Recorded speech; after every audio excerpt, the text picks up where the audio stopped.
नमस्कार। एक बार फिर से आप सभी का हार्दिक स्वागत है, अभिनंदन है आपके अपने YouTube channel Virendra Singh tutorial -1991 पर। और आज हम पढ़ रहे हैं क्लास 8 के चैप्टर जुडिशरी के बारे में।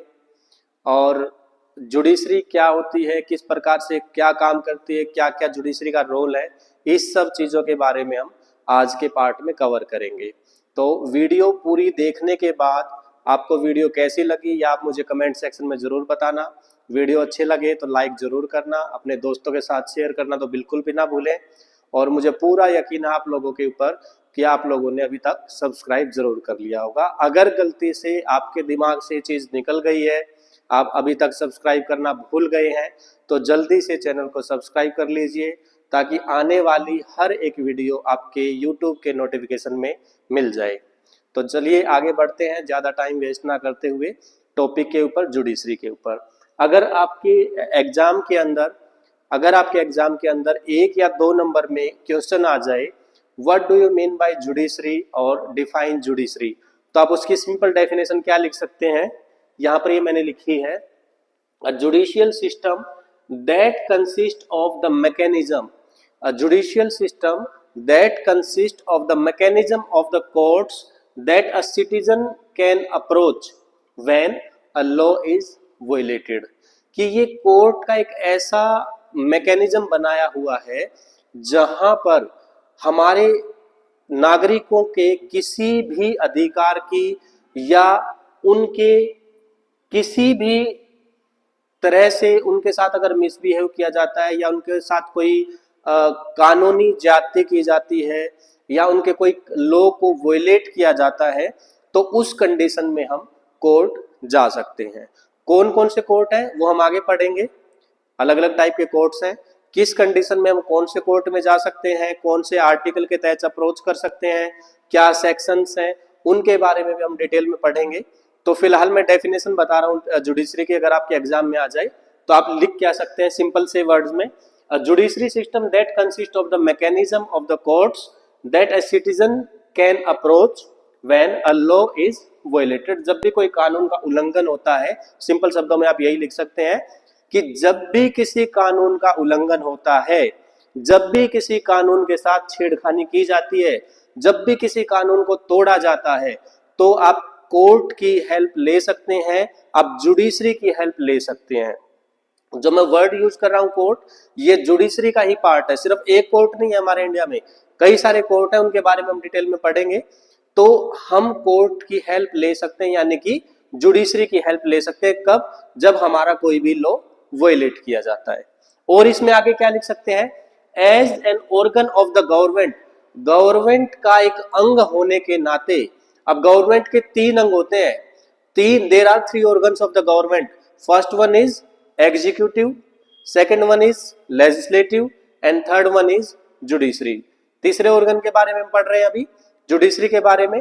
तो पहले 2 ऑर्गन्स जो मैंने बताए वो थे एग्जीक्यूटिव यानी कि कार्यपालिका, दूसरा लेजिस्लेटिव यानी कि विधान पालिका, और तीसरा है हमारा जुडिशरी यानी कि न्यायपालिका। ये 3 ऑर्गन्स होते हैं, उन 3 में से एक है हमारा जुडिशरी सिस्टम यानी कि न्यायपालिका।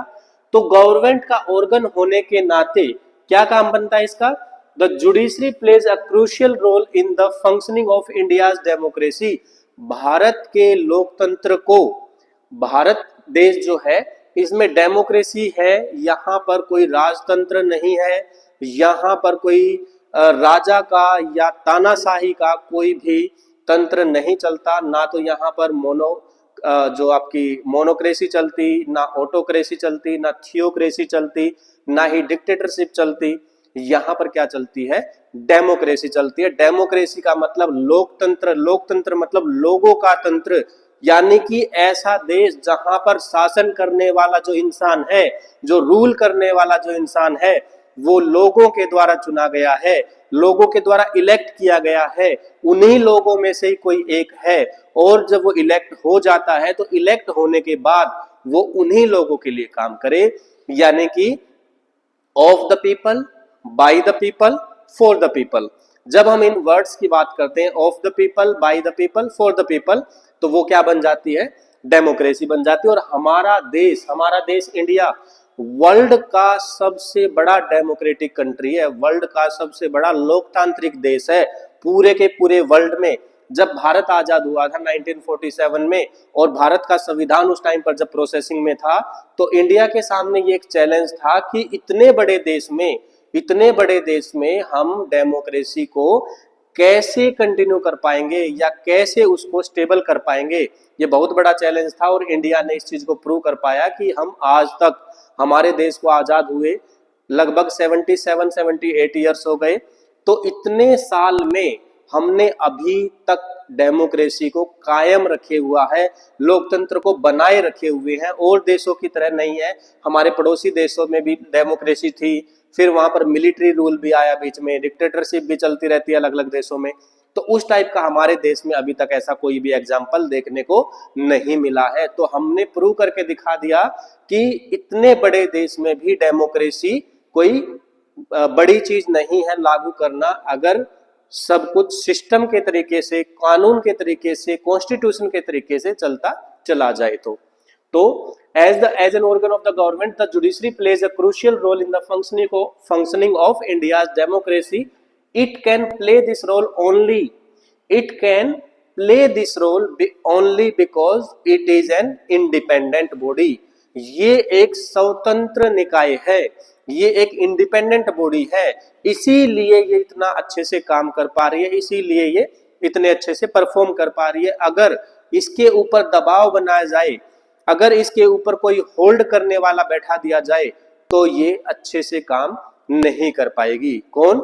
जुडिशरी। अभी हम तीसरे ऑर्गन की बात करें जुडिशरी की, तो जुडिशरी अगर इंडिपेंडेंटली काम नहीं करेगी तो ये अच्छे से फंक्शनिंग नहीं कर पाएगी। हमारे देश में जो न्याय व्यवस्था है वो बहुत ही खराब हो जाएगी अगर इसकी इंडिपेंडेंटशिप ले ली जाए, अगर इसको हम आजाद नहीं रखें तो।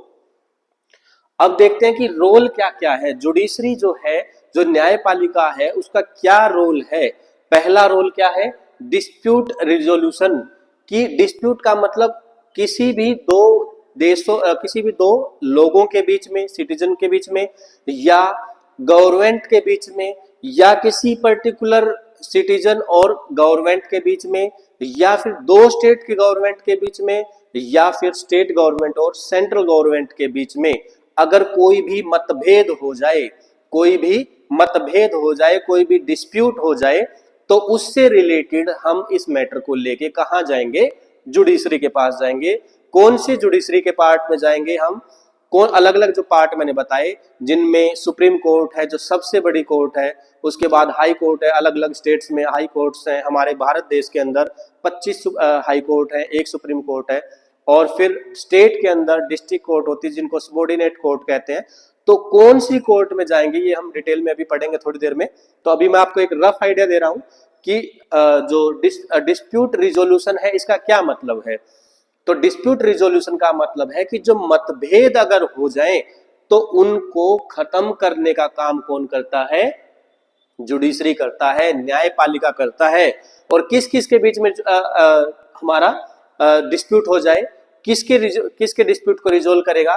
तो या तो दो लोगों के बीच में, पहली कंडीशन, या तो दो लोगों के बीच में कोई डिस्प्यूट हो जाए, दूसरी हमारे किसी भी सिटीजन और गवर्नमेंट के बीच में कोई डिस्प्यूट हो जाए, तीसरा दो स्टेट, अलग अलग स्टेट्स की अलग अलग गवर्नमेंट के बीच में कोई डिस्प्यूट हो जाए, चौथा स्टेट गवर्नमेंट और सेंट्रल गवर्नमेंट के बीच में अगर कोई डिस्प्यूट हो जाए, तो इन कंडीशंस के अंदर हम जुडिशरी की हेल्प ले सकते हैं और इस मैटर को जुडिशरी ही सोल्व कर सकती है और कोई इसके अंदर इंटरफेयर नहीं कर सकता।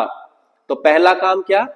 Dispute resolution. डिस्प्यूट जब भी बन जाएगा, मतभेद जब भी हो जाएगा, तो उस मतभेद को खत्म करने का काम कौन करेगा? जुडिशरी करेगी। क्लियर है बेटा?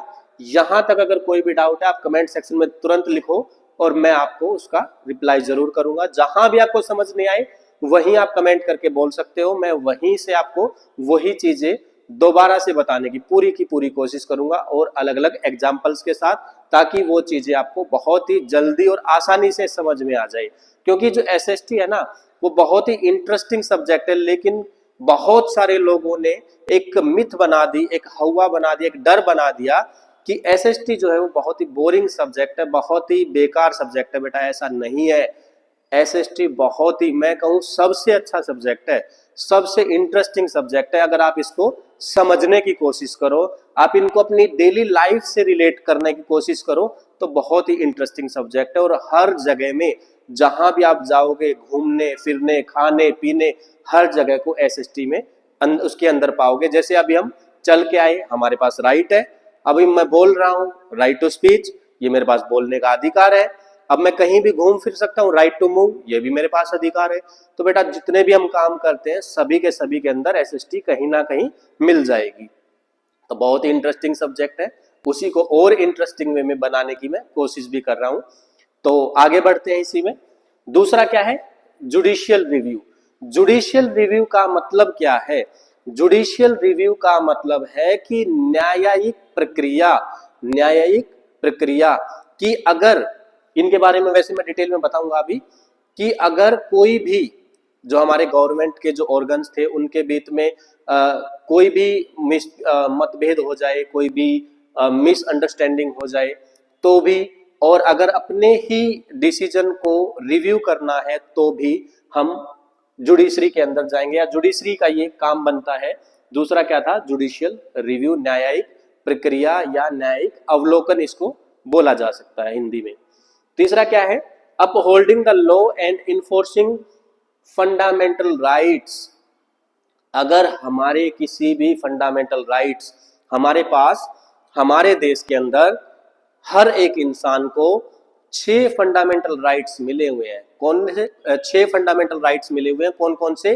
पहला, राइट टू इक्वलिटी, आर्टिकल 14 से लेके आर्टिकल 18 तक। पहला कौन सा था? Right to equality. दूसरा, राइट टू फ्रीडम, यानी कि आर्टिकल 19 से लेके आर्टिकल 22 तक, 19 से लेके 22 तक स्वतंत्रता का अधिकार, राइट टू फ्रीडम। तीसरे की अगर हम बात करें तो तीसरा फंडामेंटल राइट है राइट अगेंस्ट एक्सप्लॉयटेशन, शोषण के विरुद्ध अधिकार, आर्टिकल 23 एंड 24। इसी के आगे अगर हम बात करें चौथे हमारे फंडामेंटल राइट्स की, जिसका नाम है right to freedom of religion, धार्मिक स्वतंत्रता का अधिकार, आर्टिकल 25 से लेके आर्टिकल 28 तक। उसके बाद पांचवा फंडामेंटल राइट्स है cultural and educational right for minorities, अल्पसंख्यकों के लिए संस्कृति और शिक्षा का अधिकार, आर्टिकल 29 एंड 30। और उसके बाद लास्ट बचता है हमारा constitutional remedies, right to constitutional remedies, संवैधानिक उपचार का अधिकार। संवैधानिक उपचार का अधिकार आता है बेटा आर्टिकल 32 में। और ये जो कंसेप्ट है फंडामेंटल राइट्स का, ये हमने अमेरिका के कॉन्स्टिट्यूशन से लिया है। अमेरिका के कॉन्स्टिट्यूशन से इस कंसेप्ट को बोरो किया है, इसके फंडामेंटल राइट्स को बोरो नहीं किया, हमने सिर्फ कंसेप्ट को बोरो किया है। और क्या क्या फंडामेंटल राइट्स हमारे देश के नागरिकों के पास होंगे, ये हमारे जो कॉन्स्टिट्यूएंट असेंबली के जो मेंबर्स थे उन लोगों ने आपस में डिसाइड किया था। हमने इसको डिसाइड नहीं किया, ना ही ये बनाने वाले, ना ही हम इसको रोकने वाले या इसको ओपोज करने वाले। अगर इसको कोई भी खत्म करना है किसी भी चीज को, या किसी नई चीज को ऐड करना है हमारे कॉन्स्टिट्यूशन के अंदर, तो उसके लिए हमें पार्लियामेंट के अंदर अमेंडमेंट करना पड़ेगा, पार्लियामेंट के अंदर संशोधन करना पड़ेगा। वो क्या प्रोसेस है ये मैं आगे बताऊंगा। तो तीसरा क्या था? Upholding the law and enforcing fundamental rights. तो बेटा सारे के सारे मौलिक अधिकारों को लागू करने का जो काम है ये भी इसी का हमारे जुडिशरी का पार्ट है। इससे अगर कोई भी ऐसा फंडामेंटल राइट है जिसका शोषण किया जाता है, जिसका वोलेशन किया जाता है, जिसका अबोलिशन किया जाता है, तो हम कोर्ट की हेल्प ले सकते हैं, हम हाई कोर्ट या सुप्रीम कोर्ट में जाकर उसको बचा सकते हैं। अब और क्या क्या काम है जुडिशरी का, और क्या क्या काम है वो देखते हैं। पहला, गार्जियन। गार्जियन मतलब संरक्षक, उसको बचाने वाला। किसको बचाने वाला? हमारे देश के कॉन्स्टिट्यूशन को। हमारे देश के कॉन्स्टिट्यूशन को बचाने वाला कौन है? जुडिशरी है। कौन है? जुडिशरी है। अब जुडिशरी में कौन? सबसे बड़ा जो कोर्ट है वो है सुप्रीम कोर्ट। तो मेनली जो काम है, ऐसा मैं ये नहीं कह रहा कि सिर्फ सुप्रीम कोर्ट, लेकिन जो मेन काम है वो सुप्रीम कोर्ट के पास है हमारे कॉन्स्टिट्यूशन को बचाने का। कुछ पार्ट्स में हम हाई कोर्ट के पास भी जा सकते हैं, वो हम एक एक करके धीरे धीरे अब इनको सबके बारे में हम डिटेल में पढ़ेंगे, तो मैं बताऊंगा कि कहां पर हम किसका यूज करेंगे, कौन से कोर्ट में जा सकते हैं। तो हमारे संविधान का संरक्षक कौन है? Judicial system. दूसरा, सेपरेशन ऑफ पावर, शक्तियों का विभाजन भी हो जाता है। अभी मैंने गवर्नमेंट के ऑर्गन्स की बात की, तो चाहे हमने जुडिशरी की बात की या हमने एग्जीक्यूटिव की बात की या हमने लेजिस्लेटिव की बात की, तो जो पावर है सबके पास, वो पावर अलग अलग बट जाती है, सेपरेशन हो जाता है। तीसरा, justice and rule of law, न्याय की बात हम कर रहे हैं, कानून के नियमों की बात कर रहे हैं, वो भी देखेंगे अभी। प्रोटेक्शन ऑफ राइट्स, हमारे जो अधिकार हैं उनको भी प्रोटेक्शन करता है हमारा कौन? Judiciary system. जुडिशियल रिव्यू भी दे सकते हैं, अभी हमने बात की थी। Legal president and social justice, तो सामाजिक जस्टिस जो है इसको भी हम जुडिशरी का ही एक पार्ट मान के चलेंगे, मान के नहीं चलेंगे बल्कि जुडिशरी का ही एक पार्ट है, हमारे इंडिया की जुडिशियल सिस्टम का ये पार्ट है, ये रोल प्ले करता है। 7 रोल यहाँ पर मैंने बताए, ये आपके सिलेबस में जो एनसीईआरटी है उसके सिलेबस के अंदर सिर्फ कितना है? इतना है बेटा, सिर्फ 3 पार्ट्स आपके दिए हुए हैं आपके एनसीईआरटी में, dispute resolution, judicial review and upholding the law and enforcing fundamental rights. ये कुछ एडिशनल इंफॉर्मेशन मैं आपको दे रहा हूं ताकि अगर आपके एग्जाम में आ जाए तो आप इन सब का यूज करके अपने आंसर को और भी अच्छे से लिख सकते हैं, उनको एक्सप्लेन कर सकते हैं, अपने आप को शो कर सकते हैं, और फ्यूचर के लिए भी आपके ये इंपॉर्टेंट पॉइंट्स है, इसीलिए मैं आपको ये बताना चाह रहा हूं। यहां पर पहला था गार्जियन ऑफ द कॉन्स्टिट्यूशन, हमारे संविधान का संरक्षक। The judiciary, specially the supreme court of India, judiciary की अगर हम बात करते हैं, न्यायपालिका की अगर हम बात करते हैं, खासकर किसकी? सुप्रीम कोर्ट की। और सुप्रीम कोर्ट कहां पर है? सुप्रीम कोर्ट हमारे इंडिया में सिर्फ एक है। सुप्रीम कोर्ट कितने हमारे इंडिया में? सिर्फ एक है। कहां पर है? नई दिल्ली में बना हुआ है। तो नई दिल्ली के अंदर सुप्रीम कोर्ट है, उसकी हम मेनली बात कर रहे हैं। अब होल्ड द कॉन्स्टिट्यूशंस, और ये हमारे संविधान को प्रोटेक्ट करता है, हमारे संविधान की रक्षा करता है। इसी वजह से इसको हमने क्या नाम दे दिया? गार्जियन का नाम दे दिया। किसका गार्जियन? कॉन्स्टिट्यूशन का। तो कॉन्स्टिट्यूशन के गार्जियन के तौर पर हमने जुडिशरी का नाम लिया, स्पेशली किसका नाम लिया? सुप्रीम कोर्ट का नाम लिया। ठीक है। और इसी में गार्जियन में क्या कह सकते हैं? It ensures that laws and actions of the government are in accordance with the constitution। जितने भी नियम कानून भारत देश के अंदर बनेंगे, जितने भी बनेंगे, सारे के सारे हमारे कॉन्स्टिट्यूशन के अकॉर्डिंग होने चाहिए, उससे बाहर नहीं होने चाहिए। इसीलिए अगर कोई भी कानून, कोई भी नियम अगर हमारे संविधान से बाहर चला जाता है, उसकी गरिमा को फॉलो नहीं करता है, उसको खत्म करने की कोशिश करता है, तो जुडिशरी बीच में आएगी और उसको खत्म करने का काम करेगी, उसको रिव्यू करने का काम करेगी, उसको वापस से पार्लियामेंट में भेजा जा सकता है कि एक बार इसको चेक किया जाए। दूसरा काम क्या था? सेपरेशन ऑफ पावर, शक्ति का विभाजन या शक्ति का बंटवारा। The separation of power is specially to prevent any branch. अब ब्रांच, फिर से ऑर्गन की हमने बात की है, जो ऑर्गन हमने 3 पढ़े थे, एग्जीक्यूटिव, लेजिस्लेटिव एंड जुडिशरी, जो 3 ऑर्गन्स हैं उनकी हम बात कर रहे हैं। The separation of power is essential to prevent any branch from becoming the powerful to becoming too powerful and maintain the power balance in the government. Example लेते हैं बेटा, यहां पर अगर यहां पर 2 या 2 से ज्यादा आदमी है, 2 या 2 से ज्यादा आदमी है और एक को मैं 1000 रुपए दे देता हूं तो दूसरे को 10 रुपए देता हूं, तो पावर ज्यादा किसके पास होगी? वेल्थ ज्यादा किसके पास होगी? 1000 वाले के पास। वो कुछ भी कर सकता है, कुछ भी खरीद सकता है, कुछ भी खा पी सकता है, कहीं भी घूम फिर सकता है। लेकिन अगर 10 रुपए वाले की बात की जाए तो वो तो मजबूर हो जाएगा, हर चीज को सोच समझ कर काम करेगा कि वो चीज कर पाए या ना कर पाए, तो यहां पर डिस्क्रिमिनेशन हो जाएगा और एक पलड़ा जो है वो भारी हो जाएगा और एक पलड़ा हल्का हो जाएगा। और इसी चीज को मेंटेन करने के लिए, हर एक पक्ष को बराबर करने के लिए हमने जुडिशरी का जो पार्ट है, उसका जो रोल है, उसको प्ले करने का काम किया है। आपने कभी फिल्मों में, टीवी में या रियल में भी कभी देखा होगा, तो जो जुडिशरी जो है हमारी, जो हमारी न्यायपालिका है, उसमें एक तराजू रखा रहता है, तराजू रखा रहता था जो इक्वल रहता था। तराजू जो है इक्वल रहता था। उस इक्वल का मतलब ही यही है कि किसी के साथ भी भेदभाव, किसी भी प्रकार का भेदभाव, किसी भी प्रकार का कोई डिस्क्रिमिनेशन नहीं किया जाएगा। और बेटा डिस्क्रिमिनेशन की हमारे कॉन्स्टिट्यूशन के फंडामेंटल राइट्स के आर्टिकल 15 में जो डेफिनेशन दी है, वो डिस्क्रिमिनेशन को 5 हिस्सों में डिवाइड किया है। 5 ग्राउंड पर डिस्क्रिमिनेशन को एक्सप्लेन किया गया है। कौन कौन से ग्राउंड्स हैं? पहला, discrimination on the ground of religion, धर्म के आधार पर हम किसी के साथ कोई भी भेदभाव नहीं कर सकते। Discrimination on the ground of race, हम किसी भी नस्ल के ऊपर भेदभाव नहीं कर सकते। Discrimination on the ground of gender, किसी भी लिंग के आधार पर हम किसी के साथ कोई भेदभाव नहीं कर सकते।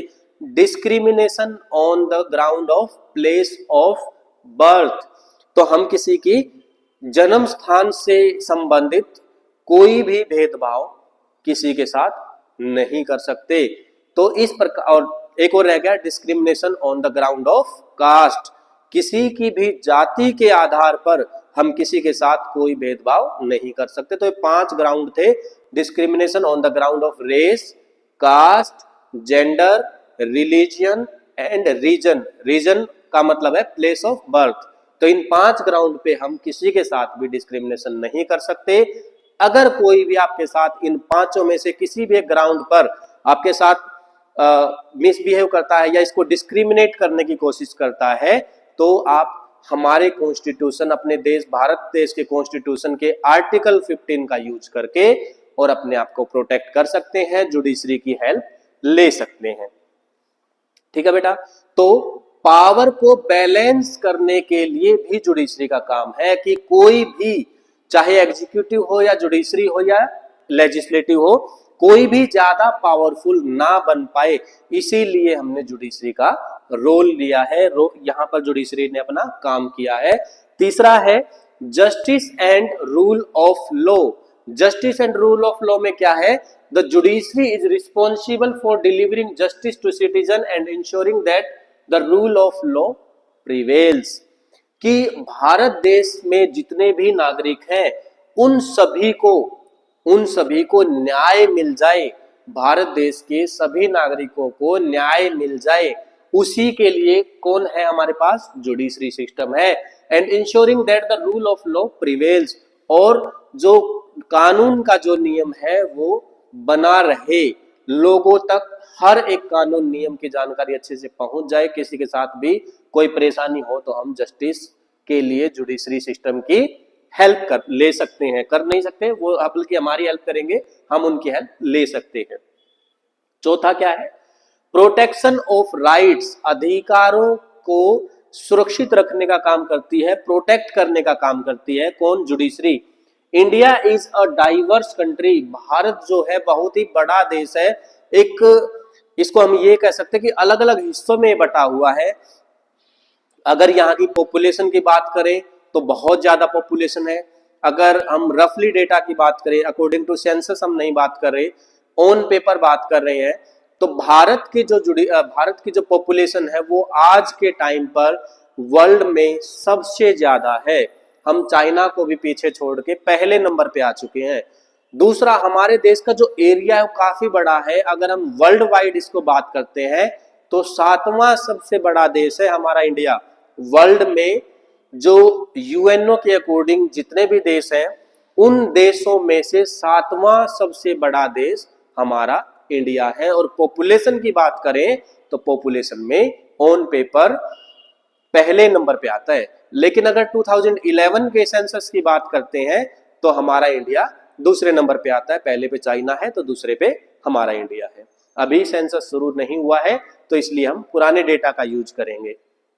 ठीक है बेटा, तो इंडिया जो है डाइवर्स कंट्री है विद अ वास्ट पॉपुलेशन, बहुत ही ज्यादा पॉपुलेशन है, और पॉपुलेशन ही नहीं है, पॉपुलेशन के अंदर भी डाइवर्सिटी हो जाती है, विविधता हो जाती है। विविधता कैसे होगा, किसी का कल्चर अलग है, किसी के रिचुअल्स अलग हैं, किसी का रिलीजियन अलग है। अभी जैसे हम बात करते हैं कि छठ पूजा तो हर स्टेट में नहीं मनाई जाती, कुछ पर्टिकुलर स्टेट्स में मनाई जाती है। तीज, हरियाली तीज जो आती है पर्टिकुलर कुछ स्टेट्स में मनाई जाती है। ओणम पर्टिकुलर कुछ स्टेट में मनाई जाती है ना। तो अलग अलग स्टेट्स के अपने कुछ रिचुअल्स होते हैं, अपने कुछ फेस्टिवल्स होते हैं। इन्हीं की वजह से हमारा जो इंडिया है वो डाइवर्स हो जाता है, बहुत ही फैलाव इसका हो जाता है, विविध बन जाता है ना। तो इसी विविधता को देखते हुए the judiciary protects the right of individuals and minority groups. हमारे देश के अंदर बहुत सारे अल्पसंख्यकों के भी ग्रुप बने हुए हैं, अल्पसंख्यकों के बहुत सारे ग्रुप बने हुए हैं, उन सब के और इंडिविजुअल यानी कि किसी एक इंसान के सबके राइट्स को प्रोटेक्ट करने का काम किसका है, जुडिशरी का है। किसका काम बेटा, जुडिशरी का काम है।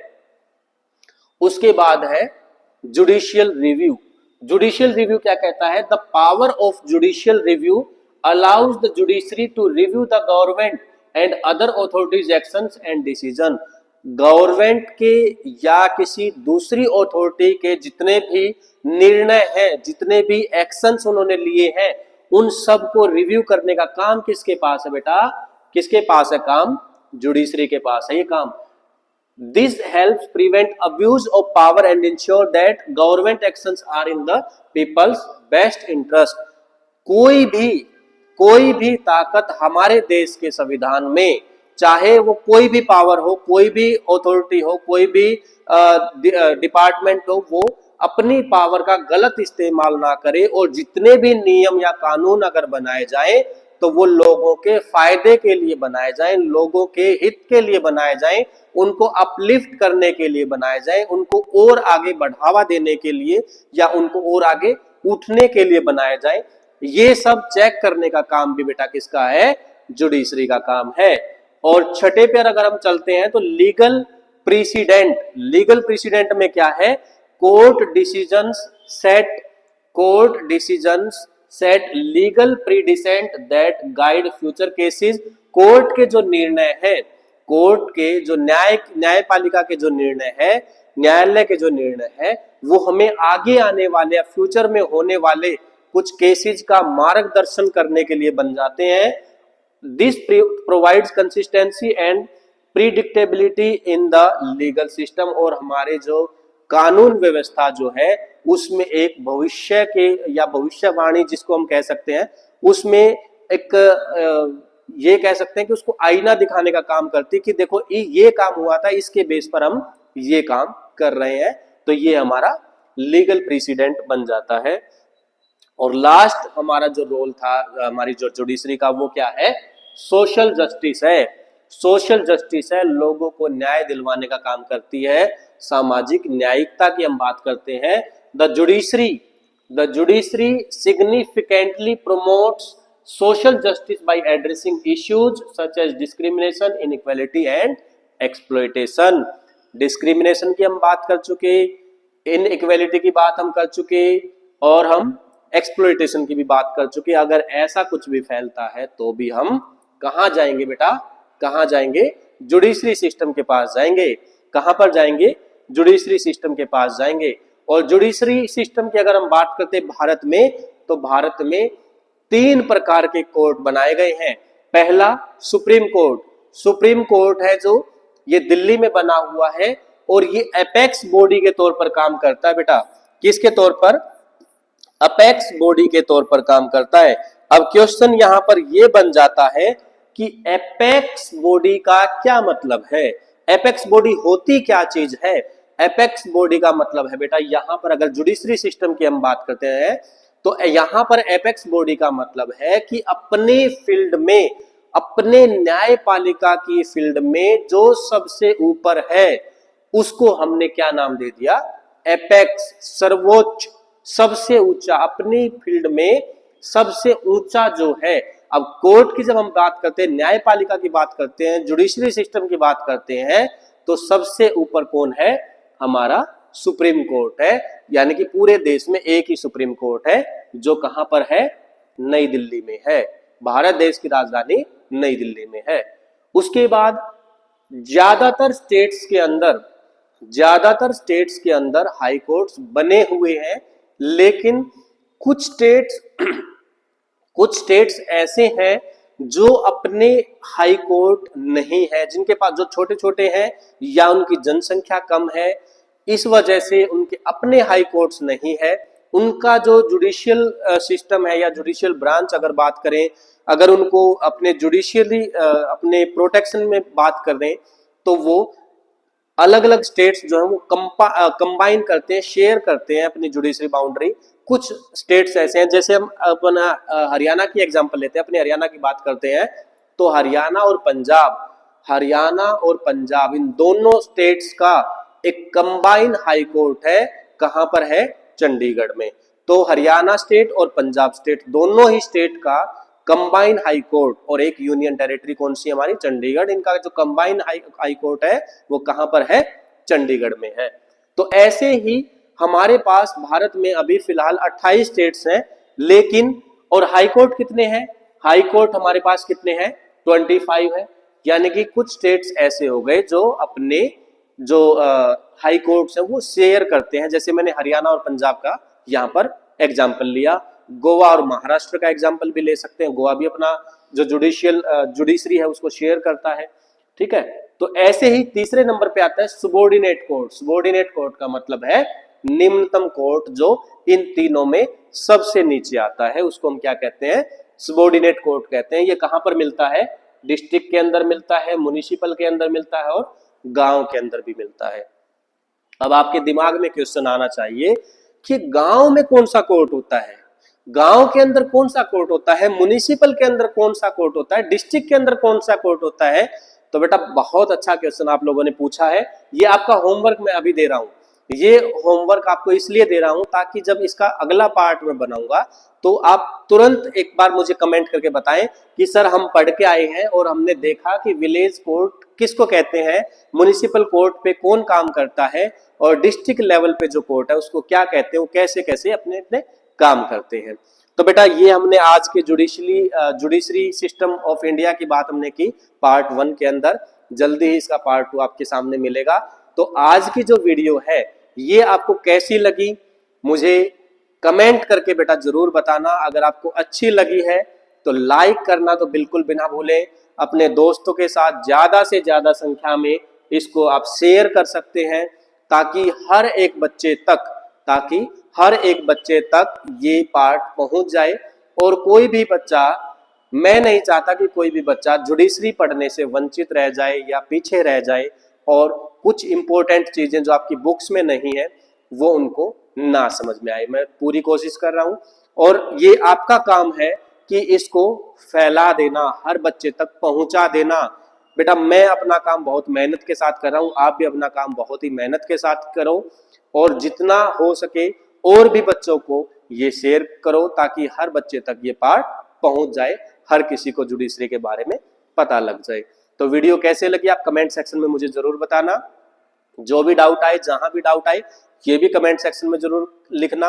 और अगर जिसका भी जो भी डाउट होगा उस डाउट के ऊपर मैं एक वीडियो अलग से जरूर बनाऊंगा। हो सकता है लाइव सेशन में मैं आपको उन डाउट्स को क्लियर भी कर दूं। तो थैंक यू वेरी मच आज की वीडियो में बने रहने के लिए। और जो भी डाउट है आप कमेंट करना बिल्कुल भी ना भूलें।